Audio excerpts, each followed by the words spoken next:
Salut tout le monde, bienvenue dans cette nouvelle vidéo. Aujourd'hui, on va essayer de sauver un processeur AMD, puisque l'un d'entre vous m'a envoyé un AMD FX 8350 avec, on va dire, quelques pins de tordus qu'on va essayer de réparer aujourd'hui. C'est la grande différence entre un processeur Intel et un processeur AMD. Intel utilise des sockets de type LGA, donc les pins sont du côté carte mère, et donc à l'arrière du processeur, on a juste les pastilles de contact. Donc l'avantage, c'est que les processeurs Intel sont relativement solides. Endommager un processeur Intel, c'est pas si facile que ça. Alors en contrepartie, le socket au niveau des cartes mères, lui, est extrêmement fragile. Les processeurs AMD, c'est l'inverse. AMD utilise des sockets de type PGA, à l'exception de ces processeurs Ryzen Threadripper qui sont également en LGA. Mais tous les autres processeurs AMD, depuis toujours en fait, sont en socket PGA, donc les pins sont à l'arrière du processeur. Donc évidemment, évitez de toucher les pins ou les broches si vous préférez sur un processeur AMD, même si comme vous pouvez le voir, ça ne va pas non plus se détruire instantanément. Évitez également de toucher les pastilles sur un processeur Intel, même si là encore, à partir du moment où vous gardez la surface propre, il n'y a pas de raison que ça pose problème.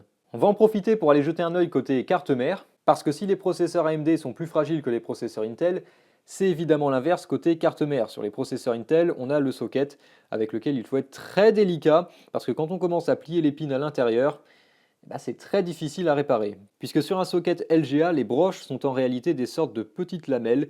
Le but, c'est de faire ressort lorsque vous venez plaquer le processeur à l'intérieur. Les lamelles s'écrasent légèrement pour bien faire contact avec les pastilles qui se trouvent à l'arrière du processeur. Ce qui fait que quand on a un pin de plié dans un socket Intel, c'est relativement compliqué de le remettre bien en place. Et à l'inverse, c'est extrêmement simple de l'abîmer. Alors que sur socket AMD, à vrai dire, ça craint pas grand chose. Si vous vous êtes posé la question comment fonctionne un socket AMD, c'est-à-dire un socket PGA, eh bien vous pouvez en démonter un. Vous avez donc la partie plastique supérieure dans laquelle les pins viennent se glisser, le levier qui permet de faire coulisser justement cette partie en plastique d'avant en arrière, et en dessous on retrouve le socket avec tous les contacts en eux-mêmes. L'idée c'est que chaque broche va tomber dans un de ces trous qu'on a ici, et quand on va décaler le processeur, on va le décaler légèrement sur le côté, et donc on va forcer le contact avec les deux petites sortes de lamelles que l'on a de chaque côté. Et l'avantage également, c'est qu'on force beaucoup moins pour installer un processeur AMD que pour installer un processeur Intel. C'est beaucoup moins effrayant. D'ailleurs, ce type de socket s'appelle également des sockets ZIF pour Zero Insertion Force, c'est-à-dire des sockets dans lesquels vous n'avez pas besoin de forcer pour insérer le processeur. Tout ça, ça nous amène à notre processeur du jour, le FX 8350, qui apparemment, d'après ce que la personne qui me l'a envoyé m'a dit, ce processeur a fait une chute il y a plusieurs années maintenant, et voilà, comme vous pouvez le voir à l'arrière, on a quelques pins qui sont pas trop en forme. Donc là on peut se retrouver avec deux choses, soit avec des pins qui sont pliés et tordus, donc dans ces cas-là le processeur risque de ne pas rentrer dans le socket, soit on peut se retrouver avec des pins qui sont carrément manquants, qui ont été arrachés ou cassés, et là c'est beaucoup plus compliqué. Donc on a de la chance sur ce processeur, on n'a que des pins de pliés, donc on va pouvoir commencer par essayer de les redresser. Pour redresser ça, évidemment il n'y a pas vraiment de technique officielle. L'idée c'est tout simplement de replier les pins en place. Alors avec le risque d'en casser évidemment, parce qu'on ne peut pas les plier 36 fois. Alors si on en casse un ou s'il y a un pin de manquant, c'est pas forcément la mort. Il y a pas mal de pins qui sont redondants au niveau d'un socket. Alors quand on dit redondant, c'est parce qu'il y en a plusieurs qui font la même chose. Par exemple, si ça concerne l'alimentation, que ce soit la masse ou VCC, c'est des pins qui sont présents en assez grand nombre, et donc s'il en manque un ou deux, c'est pas la mort et ça ne devrait pas empêcher le processeur de fonctionner. En revanche, il y en a qui sont absolument cruciaux, et s'il manque certains pins, le processeur ne va juste pas fonctionner du tout. Et enfin, vous avez des pins qui concernent les canaux de la mémoire RAM, et donc vous pouvez vous retrouver avec par exemple seulement 2 barrettes de RAM sur 4 qui fonctionnent parce qu'il y a un pin de manquant à l'arrière de votre processeur. Ou un pin de plié dans un socket Intel, ça revient au même. Donc l'avantage avec les processeurs AMD, c'est que les pins sont mis sur une grille, donc ce que je vais essayer de faire, c'est d'utiliser deux morceaux de lame de cutter pour essayer de glisser ça et ramener les pins un peu plus là où ils devraient être. Donc vous pouvez voir qu'ici j'en ai quelques-uns. Donc on a avant tout des pins qui sont pliés, et là j'en ai pas loin d'une dizaine, peut-être même plus d'une dizaine, qui sont pliés, dont certains, il y en a un notamment ici, qui est complètement couché. Donc ça c'est pas bon du tout. Donc je vais commencer par essayer de redresser ceux du côté droit. Ce que j'aime bien avec une lame de cutter, c'est que ça fait à peu près la bonne taille par rapport à deux rangées de pins. Donc en forçant la lame comme ça, on force un peu tout ça à se remettre parfaitement droit.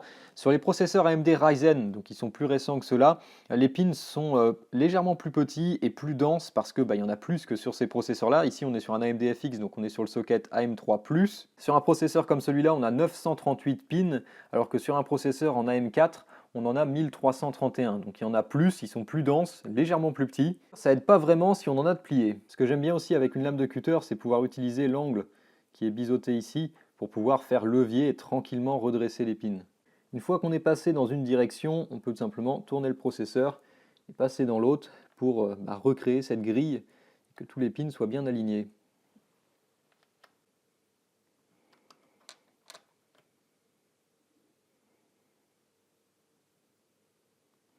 Et ensuite, en utilisant deux lames, on peut se glisser dans deux rangées pour prendre en sandwich une rangée de pins et essayer comme ça de les redresser en les pinçant. Pour ce coin-là, je pense qu'on est pas mal. Ça devrait rentrer dans un socket. L'avantage, c'est qu'une fois qu'on peut glisser le processeur dans un socket, ça permet également de réaligner encore un peu mieux les pins. Le souci, c'est que cette partie-là, c'était pas la plus compliquée.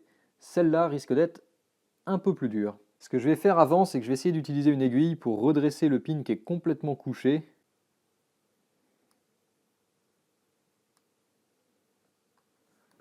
Maintenant, je vais pouvoir essayer de glisser ma lame.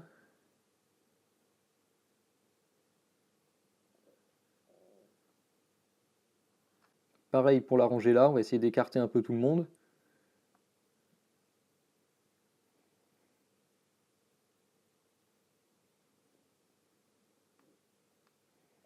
Ensuite, on passe dans l'autre direction.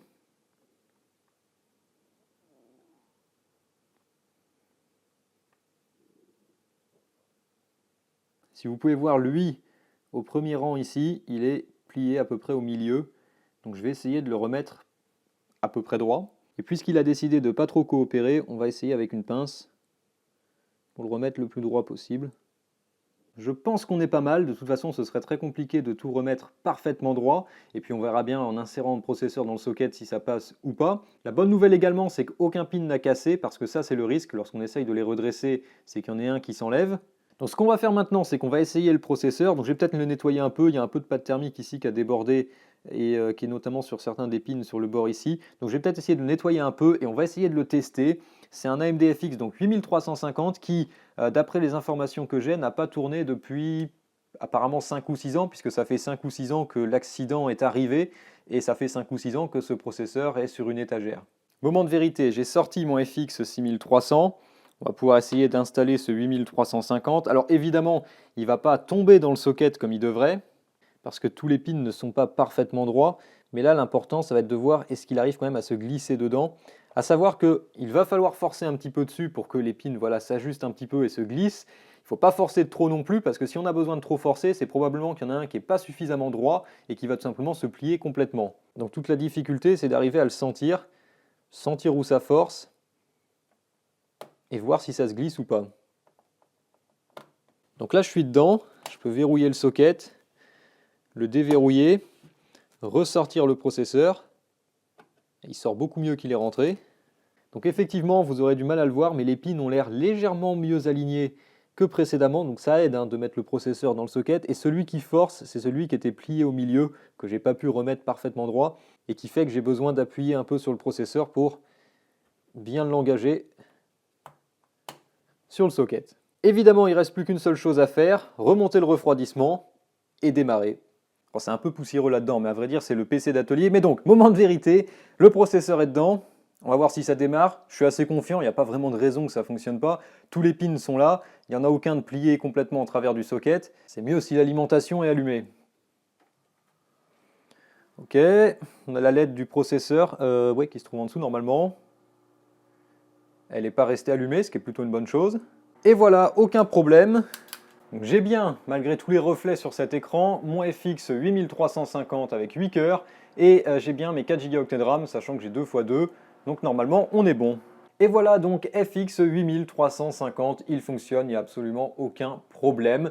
L'avantage par rapport à mon FX 6300, c'est qu'on a deux cœurs supplémentaires et on a un TDP qui passe de 95 à 125 watts. Donc c'est un processeur qui est légèrement plus performant et qui consomme et qui chauffe légèrement plus, ce qui pourrait être intéressant pour certaines vidéos, notamment les vidéos où j'ai fait le ice cooler et la vidéo où j'ai fait cuire des pâtes avec mon PC.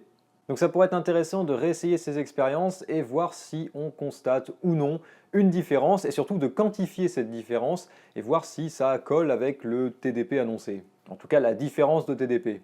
Et c'est tout pour cette petite vidéo. Donc non seulement aujourd'hui on a sauvé un AMD FX 8350 qui malheureusement n'a été sauvé que 5 ou 6 ans après avoir été endommagé alors que ça aurait pu être fait plus tôt et c'est un processeur qui aurait sans doute pu rendre service à quelqu'un ces dernières années. Et puis vous avez pu voir un petit peu mes conseils sur comment redresser l'épine d'un processeur AMD.